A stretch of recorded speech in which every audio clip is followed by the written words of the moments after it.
Mimi najua kuna concerns ya mambo ya maendeleo, si ndio?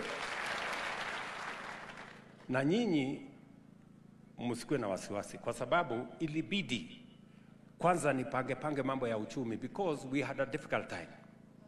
Lakini sasa tumepangana vizuri, sasa uchumi iko sawa sawa. Mliona juzi barabara ile mliniuliza zote za Baringo, sasa nimetangaza niko na pesa ya kuwajengea. Muliona ama muona? Muliona? Sasa nimetangaza yote, kama kuna moja mbili imebaki nitanyorosha, alafu tutajenga. Jambo la pili, mimi pia nimewapangia Kabarnet tuweke stadium ya kisasa Kabarnet. Nilikuwa juzi na team kubwa ya mambo ya maji. That is my next plan ya mambo yenu ya maji.